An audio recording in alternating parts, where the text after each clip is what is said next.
History shows us that when communities lose a shared truth, they fracture.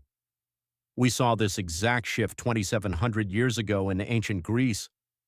During the 7th century BC, the Greek world underwent a massive artistic and social revolution. They stopped just trying to survive the natural world. They started using new tools and art to actively question reality, human relationships, and power. But it gets worse. Just like today, that ancient shift sparked intense conflict. Let us look at how they handled a changing world and what it means for our digital crisis today. Let us start with a piece of pottery. It is called the Chigi vase. It was made in Corinth around the middle of the 7th century BC. It is not just a cup, it is a warning. The vase is decorated in bands of bright colors. The top scene shows heavily armed troops clashing in battle. These are hoplite soldiers. They wear bronze helmets and heavy chest plates. They march shoulder to shoulder. A piper plays music to keep them in step. Here is the catch. The artist did not care who won the fight. The artist wanted to show how they fought. This was a brand new style of warfare. Before this, rich warriors fought as individuals. They moved fast. They looked for personal glory. But the hoplite line changed the rules. Think of it this way. The hoplite shield is round and heavy. It only protects the soldier's left side. To survive, he needs the man to his right to protect him. The line is only as strong as its weakest part. If one man panics, everyone dies.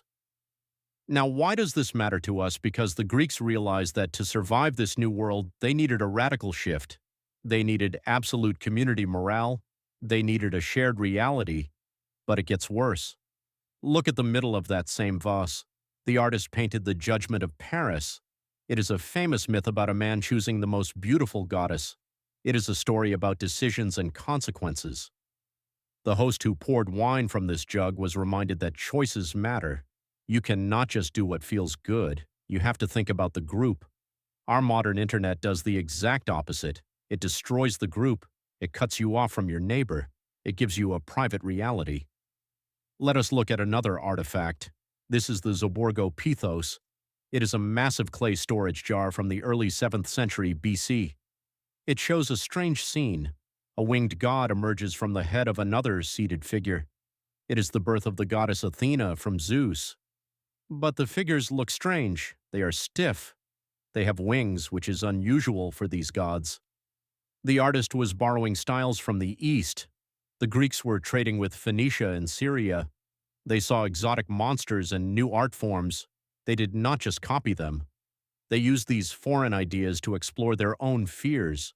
They painted lions attacking men and soldiers marching with round shields. They were trying to figure out where humans fit between wild beasts and powerful gods. The exotic art became a vehicle. It helped them look at frightening new possibilities. As cities began to compete, life became unstable. People felt anxious about the gods and each other. The old geometric art styles were too simple. They scrapped them. They needed a new vision to face a changing world. We are in the exact same spot today. Our technology changed fast. The internet opened up new horizons, but instead of using it to understand the world, we let the algorithm use it to phase us. We became the targets. Let us look at the most extreme example of ancient control, Sparta. We think of Sparta as a brutal army of killers, but in the 7th century BC, they were trying to solve a massive political crisis. They had conquered a neighboring land called Messenia. They turned the people into slaves called Helots. The Helots hated the Spartans. The Spartans knew it.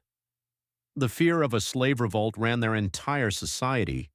To keep control, they needed total unity. They created a constitution called the Great Retra. Tradition says a lawgiver named Lycurgus brought it from the oracle at Delphi. It set up a council of elders and a regular assembly of the people. It was the first written political agreement in Greece. But they did not stop at laws. They rewired their daily lives. Boys were taken at age 7 for strict military training. Men had to eat every meal together in communal dining groups. Even the girls were organized into passionate competitive choral groups. The poet Alcman wrote songs for these female choruses. They lived lives intimately bound together. The Spartans used extreme social engineering to create a hive mind. They even dedicated thousands of strange terracotta face masks at the sanctuary of Artemis Orthia. These masks showed twisted, exaggerated faces. Young men likely wore them during rituals to mark their transition into adulthood. Your individual face did not matter. Only the role you played for the state mattered. It worked. Sparta became an unbreakable wall of shields, but they paid a terrible price. They gave up personal freedom for total conformity. Now look at other Greek cities. They did not want to become like Sparta. They tried a different path. They wrote laws down on stone. The earliest written law comes from Dreros in Crete. It dates to the second half of the 7th century BC. It says a chief magistrate cannot hold office again for 10 years. If he breaks the rule, his judgments are useless. He is fined and loses his rights. This law is a mental reset button for the community. It tells us something vital. The law was not written to help the poor. It was written by the rich for the rich. It was elite self-regulation. The ruling class was locked in bitter, violent competition. They did not trust each other. They wrote laws to stop any single man from seizing total power. But the rules failed. The competition was too fierce. When mutual distrust got too high, men broke the rules. They turned to tyranny. All over Greece, individual men seized total control. In Corinth, a man named Kypselos took over. He was an insider who used his position to get popular support. His son Periander ruled after him. The stories about these tyrants are dark. Opponents claimed Periander was a monster. They said he stripped all the women of Corinth of their jewelry just to build a golden statue. They said he was so paranoid he cut down anyone who stood out in the city. But the people often supported tyrants at first. Why? Because the fighting between the rich families was destroying the city. A tyrant was a peacemaker who put an end to civil strife. He forced everyone to follow one rule.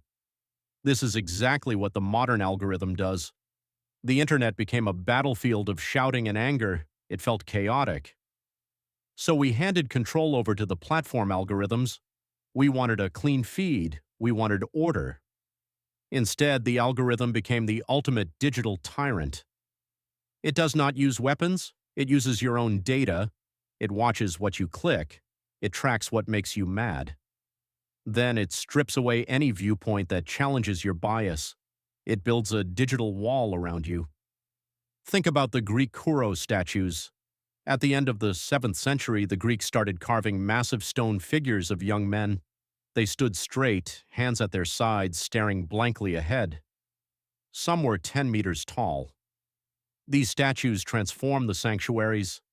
They did not represent real political leaders. They were idealized, perfect human forms. They were mirrors for the community to look at themselves and reflect on their relationship with the divine. Today, our digital feeds are our sanctuaries, but the mirrors are warped. They do not show us a shared human experience. They show us a distorted, radical version of reality designed to keep us scrolling. We are marching into a digital phalanx, keeping step with an algorithm that feeds on our division. We are trapping ourselves in a lie just to feel safe in our digital corners. But you can break the filter right now. It starts with exposing your mind to things that challenge your bias. If you want to see exactly how these tech giants track your data to manipulate your choices, click on the video on your screen right now. Stop letting the digital tyrant choose what you believe. Stay free.